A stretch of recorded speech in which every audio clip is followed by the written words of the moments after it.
अब उसने फिर क्या स्कीम बनाई कि भाई मुसलमानों यो जादू जंत्र जानता है, राजा लिया बैका, इसकी एक परीक्षा और लेते हैं। क्या?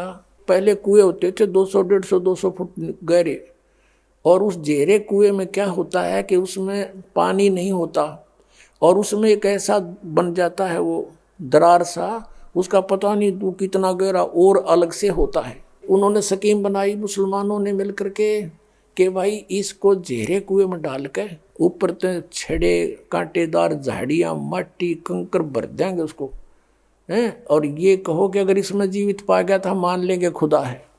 अब वो फिर 5-10 व्यक्ति मौजूद से गए और कहा हम एक परीक्षा और लेंगे। ये परमात्मा के सामने रखी गई अर्ज। परमात्मा ने कहा राजन इनको करने दो जो करेंगे, इन्होंने मुझे मारना है मार लेंगे, कोई बात नहीं। आज्ञा हुई, पकड़ के भगवान को कबीर जी को उठाकर गहरे कुएं में डाल दिया, पटक दिया। ऊपर से मंड के सारे हजारों की संख्या में जो उसके चेले चपटे थे सेक तकी के, कोई झाड़ी ला कर गिरे है, कोई उसमें माटी कांकर गोबर अड़ंगा सब कुछ ठोक दिया ऊपर ताई, और हाथ पैर मुंह धो गए। सेक तकी गया सिकंदर लोधी के पास के कर दिया काम तेरे उस अल्लाह का, दबा दिया मिट्टी में। अब सिकंदर लोधी थोड़ी सी देर पहले कमरे से आया था, प्रणाम करके बाहर ही निकला था, तभी वो आ गए थे। कहने लगे किसके विषय में बातें कर रहे हो? कि उस कबीर अल्लाह के बारे में, जिसको तू कबीर खुदा कह रहा था, उसको घेरे में डाल दिया, खत्म कर दिया, अब वो खत्म है। सिकंदर लोधी ने कहा किसके बारे में? वो बैठे कमरे में, आज दिखाऊं। अब जाकर देखा वो बैठे परमात्मा। बोलो सतगुरुदेव।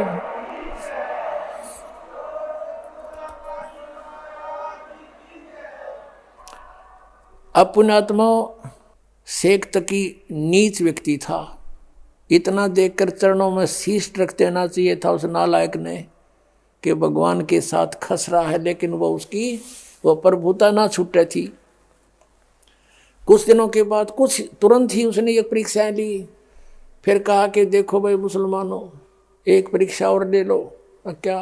कि मेरी लड़की कब्र में दबा रखी है हमने, अगर उसको जीवित कर देगा तो मान लेंगे ये कुछ करामात रखता है। सब ने स्वीकृति दे दी, क्योंकि भोले भाले व्यक्ति इन गुरुओं का बंधे रहे हैं, ये श्रद्धालु, चाहिए कुछ भी कराओ उनसे। उन्होंने फिर जाके कंडीशन रख दी राजा के सामने। राजा ने रख दी कबीर साहब के सामने कि भगवान ये एक और पंगा पा दिया इन्होंने। अब मालिक तो गए इसलिए थे कि किसी प्रकार मेरे बच्चे मुझे पहचान ले, किसी तरह पहचान ले मुझे। परमात्मा ने कहा कह दो इनको, तीसरा दिन रख दो। दिन निर्धारित कर दिया कि उस दिन इस समय उस लड़की को जीवित करेंगे, और आसपास मुनादी करवा दो राजा। अब राजा ने आसपास नगरों में गांवों में मुनादी करवा दी, ढिंढोरा पिटवा दिया, अनाउंसमेंट करवा दी कि ऐसे ऐसे मृत लड़की को जीवित करेगा कबीर परमेश्वर आए हुए हैं। शेख तकी की लड़की कब्र में दबी हुई है, मृत्यु को प्राप्त हो चुकी है कई दिनों से। अब वहाँ जाकर हजारों की संख्या में, कई हजारों की संख्या में 20, 30, 50 हजार व्यक्ति इकट्ठे हो गए। कब्र को फुड़वा दिया गया। परमेश्वर कबीर जी ने कहा कि शेख तकी अब तू कर ले अपने जंतर मंत्र, कहीं फेर के मैं कर दूं और जिंदा जीवित कर देता। तो उपस्थित सभी व्यक्तियों ने कहा कि भगवान अगर इसके पास कोई शक्ति होती तो अपने बच्चे को कौन मरने देता, ये तो पहले ही कर लेता, ये इसके पास कुछ नहीं है, आप करके दिखाओ। तो परमेश्वर ने कहा कि हे शेख तकी की बेटी जीवित हो जा। लड़की जीवित नहीं हुई। फिर कहा कि शेख तकी की बेटी जीवित हो जा। लड़की जीवित नहीं हुई। शेख तकी ने नाचना कूदना भंगड़ा पाना शुरू कर दिया। देखा चोर की चोरी पकड़ी गई, देखा मुर्दे कभी जीवित होते हैं, झूठा है कपटी है। अपनी बेटी के जीवित ना होने का गम नहीं, कबीर साहब के हारने की खुशी मना रहा वो मूड। परमात्मा ने तीसरी बार फिर कहा, फिर भी नहीं हुई। वो तो परमात्मा लीला कर रहे थे, यूं नाच कूद ले मूर्ख थोड़ी देर।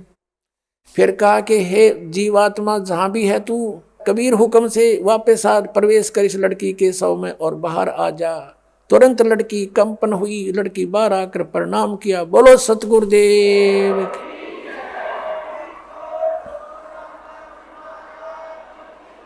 बंदी छोड़ कबीर परमेश्वर जी की जय हो। अब वो शेख तकी दुष्ट नहीं माना। परमात्मा ने कहा जा बेटी जा तेरे पिता के संग में। तो लड़की को चेतना दे दी दाता ने अपने पिछले संस्कारों की और कहा कि ए दुनिया वालों मेरी फरियाद सुनो। 1.5 घंटा प्रवचन 2 घंटा प्रवचन की उस बेटी ने खड़े होकर के बहुत ऊंची आवाज में सब तक सुनाई दे रही है। कहा कि मैंने भी धोखा खाया था, ये खुद अल्लाह आए हुए हैं। 2 जन्म पहले ये मुझे मिले थे, मैं राबिया रूप में थी।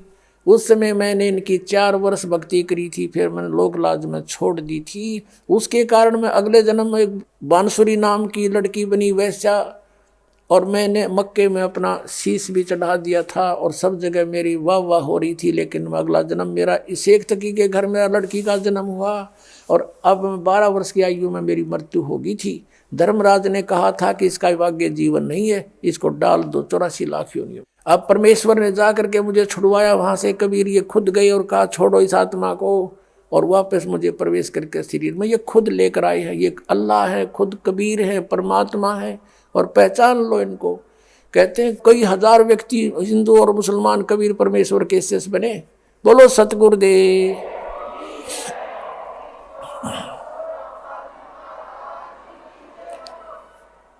और उस लड़की से कहा बेटी अब तू जा अपने पिता के साथ।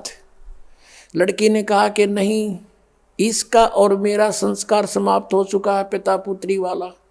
अब मुझे असली बाप मिल गया, सब सृष्टि का मालिक मिल गया। अब मैं आपकी बेटी, आप मेरे पिता। सब ने कहा कमाल कर दिया, कमाल कर दिया। लड़की का नाम कमाली रख दिया। अब पुण्यात्माओं, परमात्मा ने ये लीला इसलिए की थी क्योंकि वो भगवान थे, और साथ में इसलिए की थी कि ये नालायक मेरे बच्चे मुझे पहचान लें, आई एम गॉड। लेकिन उसमें चमत्कारों को देखकर 64 लाख शेष हो गए थे भगवान के। दुनिया को सुख दिया, उनको राहत दी और भक्ति से चार्ज किए। आप वही हो 64 लाख, फिर वहाँ से सब विमुख हो गए थे क्योंकि तुम्हें ज्ञान नहीं हो पाया कि Kabir is God in real God. चमत्कार तो भुलवा देते हैं कुछ दिन में लोग कि फलाना भी ऐसे करता था, साधु ने ऐसे कर दिया था, ऐसा ही ये है, भगवान नहीं है ये। इस तरह हम फेल हो गए थे। तो परमात्मा ये लीला करके गए थे कि अब पता लगेगा आई एम गॉड, क्योंकि सब सदग्रंथ बतावेंगे और परमात्मा जो लीला किया करता हुए वेद बताओगे, आंखों देखा संत बताओगे, मेरे बच्चे मुझे पहचान लेंगे। अब दास उस प्रश्न पर आता है जहाँ से शुरू किया था। अब ये लड़का 13 वर्ष का, लड़की जो मुर्दे जीवित किए थे, ये परमात्मा के 2 बच्चे थे। 2 मुंह बोले माता पिता थे। ये परिवार 5 सदस्यों का था, स्वयं परमेश्वर सहित। कपड़े बुनते थे, जो भी कुछ आ जाता था अपना परिवार पोषण के लिए जो रख के, बाकी भंडारा भोजन सत्संग करते थे, वहाँ भंडारा करवा देते थे।